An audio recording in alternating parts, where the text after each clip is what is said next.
I got really good at doing like they kind of call it like a rocker step. It's funny because Ono popular like got it real popular and like was hitting it all the time and killing people with it. Stay under his arms. If he gets to his feet, I'm gonna hit a big mat return and try to like lock him down from there. Just against the good guys, like they're always gonna like try to go claw, try to drop to your leg. Today we are here on episode 3 of Beyond the Mat Wrestling Breakdowns. We're here with a special guest, Joey Blaze. He was a three-time state champ, Super 32 champ, and a 2025 NCAA finalist. Joey, I'm super happy to have you on, man. Thank you for having me, man. Of course, let's get right into the technique. You do this single where you kind of go Zeke. I don't know if you call it a Zeke. You have a nice single, so I want you to kind of break that down first. Yeah, so one thing I always look for is I got really good at doing like they kind of call it like a rocker step is what I've heard people refer to it as. I just call it a back step. But just all I do is I just kind of I get like an over tie and I just take a back step with my feet and kind of just pull them into my attack. And I can kind of do it with either side. But like the real thing is I'm just looking for the guy to take one step forward. The second they step forward, they're screwed. So like you said, you could do it to both sides, but if you're going to this side, you're just looking for his left leg to come forward at all. Like if you Yep. feel like his left leg can come forward. The second it comes forward, or even if I just feel him pull like pushing into me at all, I know that I have enough like momentum to get that step. And I don't have a bunch of clips of this, but you do this finish a lot, where you kind of take guys over your head like that. It's almost like a freestyle finish.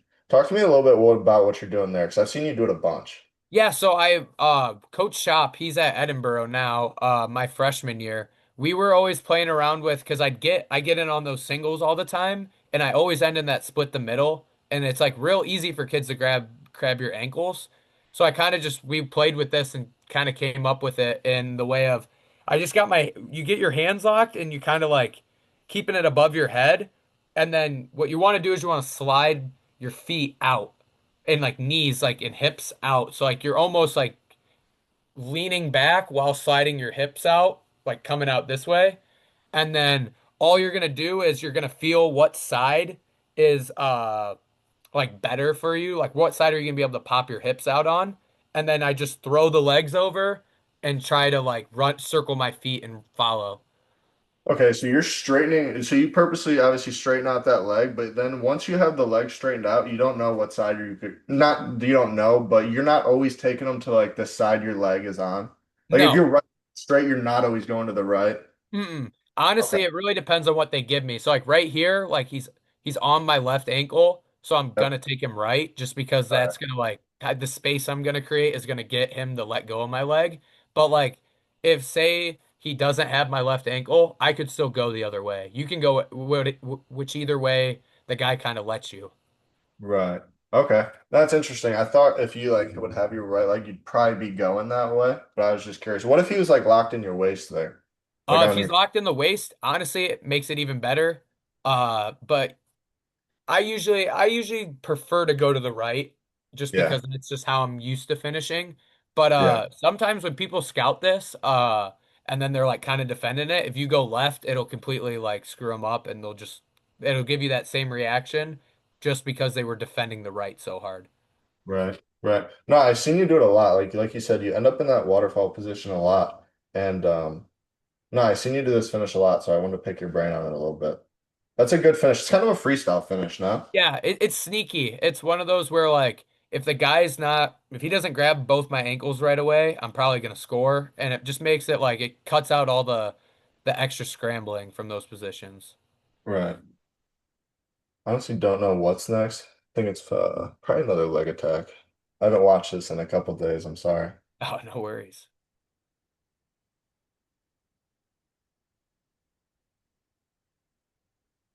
Oh, okay. These are your Ono snaps. So I want to definitely pick your brain. I have a bunch of clips of you doing this Ono snap, and I know we talked about it a little bit off the record, but just like trying to find like what's the best reaction after you go to this Ono snap. Just talk to me a little bit through it. Like, I have a bunch of clips of you doing it. So Yeah, so the things I've looked for recently are I usually circle to the right, which we've came to the conclusion is not probably the right way to go because guys are always catching that underhook or whatever. But if I am gonna go the right way, as I snap, I shoot my single. Uh, and then if not, like you want to try to look, you want to try to get the guy's hands on the mat to then like react. So I'm still trying to master it myself, but what I've always found is like you snap and you want to try to take your feet out of his way. Like you want his head to land right where your lead leg was. You wait, say that one more time. I feel like that was elite knowledge right there, but I'm not sure I got it. I always try like whenever I'm collar tying, I try to move my feet out of the way, but I try to take his head right to where my feet were. Okay.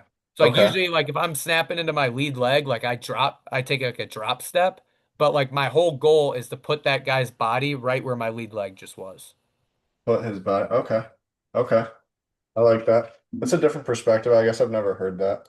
I've not even really been taught it. The only person who really taught me it was Ryland Seacrest, to be honest. And I just played with it a bunch for probably like over the last like year. And I feel like I've gotten like pretty decent at it. But I run into the same issue as you that you're kind of talking to, like where I hit it and then it's like I'm kind of back to square one, where it's like, oh, that snap like looked pretty sweet, but like I didn't really Yeah, score off of it. You know what I mean? no, I agree. The guy that I got this off of, it's funny because Ono popular like got it real popular and like was hitting it all the time and killing people with it. But the guy I watched to learn it, which is I think it's the same guy Masa watched, it's Haji Aliv. Haji Aliv has like some of the greatest attacks from that snap. He was really known for doing that head whip snap right to a single leg. Okay, back on. So like if you're head whipping this side, you'd go like single Yeah, back to the like far leg. So snap here, and then the second he reach it, like comes up out of his stance, you shoot that single. gotcha. And then is he using this hand to kind of pull himself back in, almost Yeah. like back into that swing? That's interesting. I'll let these play one more time. If you got anything else you want to add to it, you can. But Yeah, I think I know you do it a lot, so it's just such a good setup to like start whatever you want to do. Like getting that guy reacting that way, you can get some good reactions out of it. yeah. This one was slick because you went right into that like little low shot you do space. And this one was slick too because you just kept wrestling and then you ended up kind of shucking him by there, sliding him by. Talk to me a little bit about what you're looking for on bottom when you go to this quad pod. Yeah, so my brother and I like kind of I wouldn't say like created it because it's a quad pod, like almost everyone does it. But we kind of like solely did this move for so long that it just became like our thing. And honestly, all it is just right when the whistle blows, I'm just trying to get my feet up to my hands in like a longer, like elongated quad or like a shorter quad pod. Like when you're like inchworming, like where you walk your feet up to your hands. It's almost like that in the way of my legs are, I'm trying to get my feet to right under my hands just so I have so much leverage that I can just stand up. Gotcha. Yeah, no, I've seen you do that a lot in your matches. So I wanted to kind of pick your brain on that as well. It's super safe too because like I mean if the guy picks you up and returns you, most of the time you can land just right back in that position and just do it again.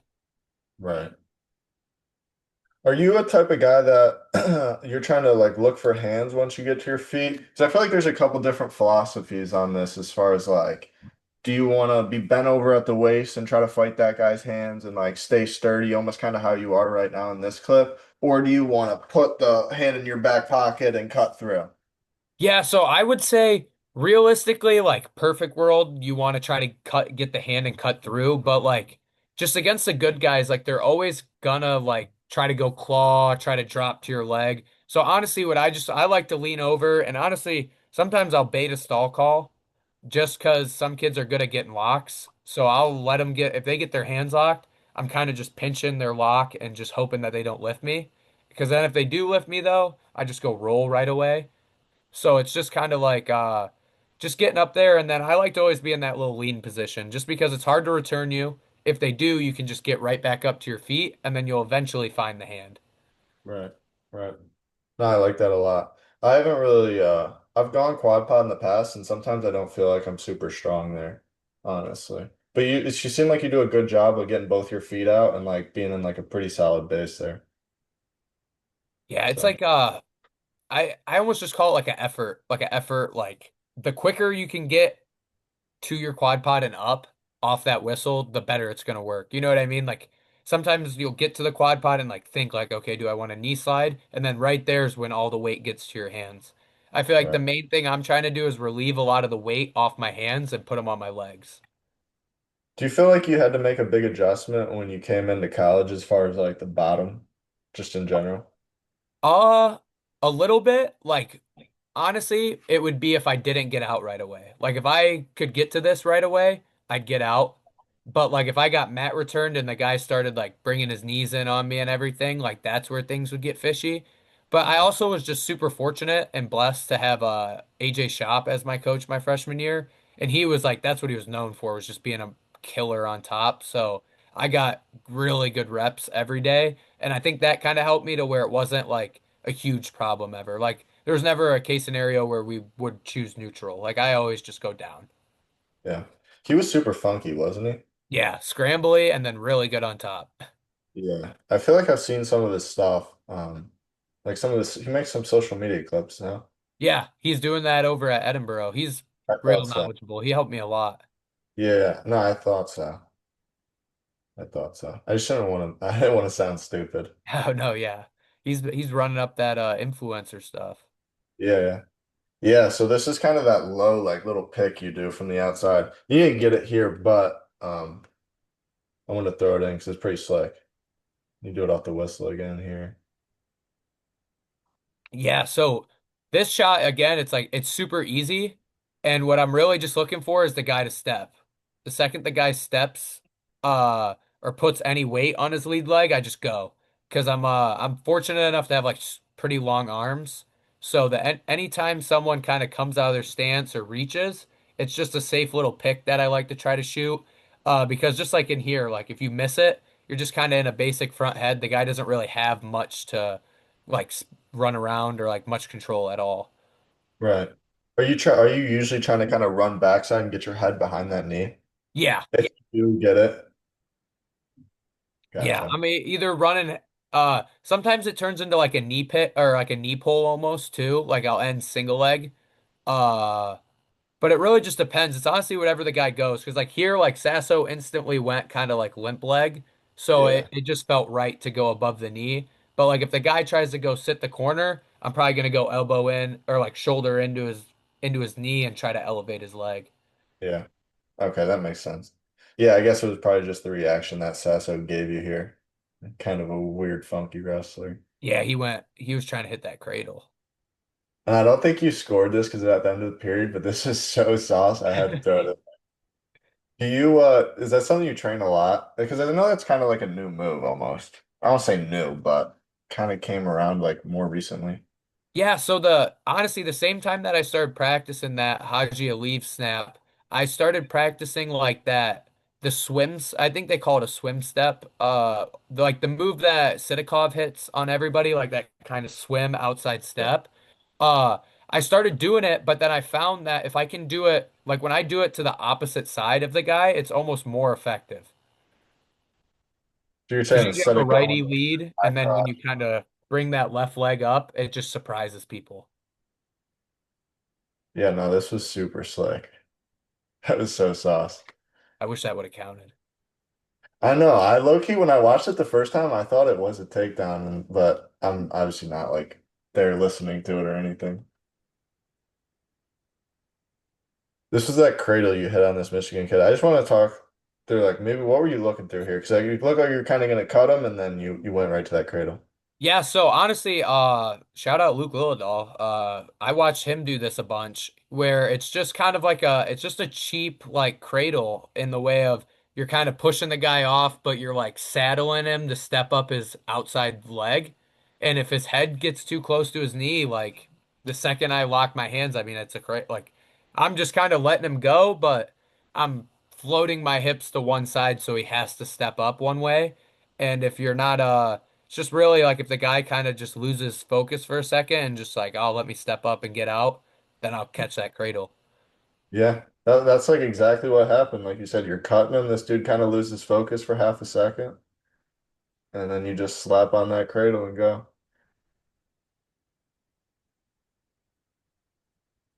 So one of my best friends, I would probably say he's my best friend, Brendan McCrone. I don't Oh know if yeah, you know. dude, Macron is he's got nasty cradles. Yeah, he does have a nasty cradle. I was just gonna say his cradle is freaking elite, dude. I gotta get him on here soon to break that down. Yeah, he gets that. He goes boot on one side and then just murders people, just tears them Yeah. apart. Yeah, he's been going through some injuries. He I think it's been released publicly now. It has been released publicly now. This isn't gonna be released for a while anyways. But yeah, he tore his MCL. So Oh, he's yeah. medically redshirting this season. Damn, Um that sucks. But yeah. hey, at least he got that year back. Yeah, no, he will and so anyways, not to talk about Macron, but I thought about the cradle, so I started thinking about it. This is the last thing I got here. You're known obviously for your scrambling, both you and your brother. Talk to me a little bit what's going through your head here. Obviously, you need to take down one of the biggest matches of your life.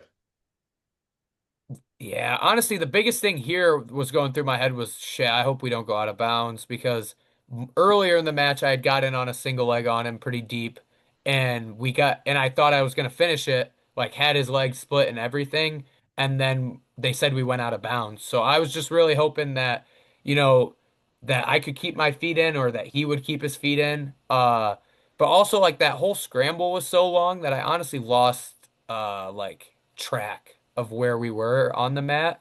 So when I realized, like when I rewatched and realized that like pretty much me floating my hips in at the end like saved it being in bounds, Yeah. I was low-key hype. I was like, damn, I did something right. Because Yeah. like the whole match it had been like we went out of bounds or like just little Yeah. things. So getting that was just kind of it was kind of cool when I looked over too, like looked back and saw, dang, my feet are only in.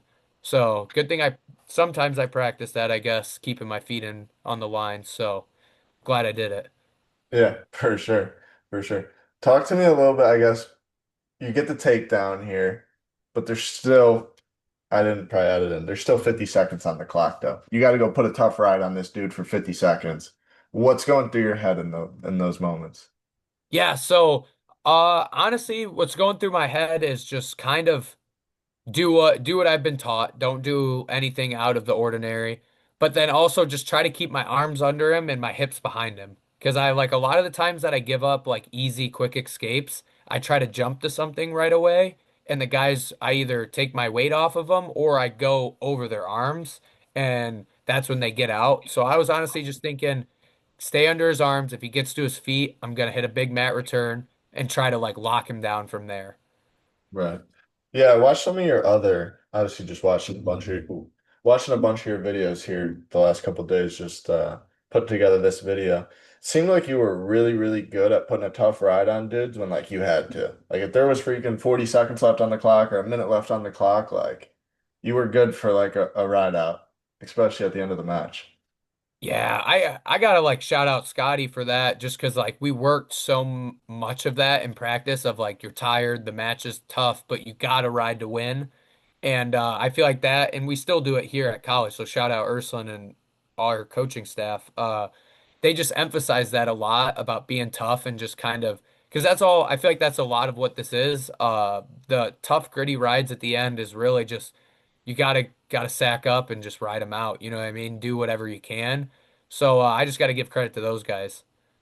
For sure. For sure. Yeah, no, just like I said, I was impressed watching some of your videos of it's hard to ride guys out. Yeah, oh, real hard. But I got lucky. I learned some jujitsu, Matt.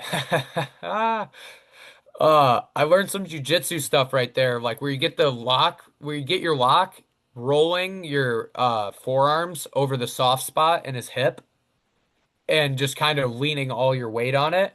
And it kind of it always looks like that. Like the guys will stay up for 5 or 6 steps, but if you keep getting the weight over it, they'll eventually fall. You're talking about this return here where you kind of sag and you're Yeah. pinching on this part of the hip. I didn't know that was a jujitsu return, honestly. I've learned that kind of through wrestling.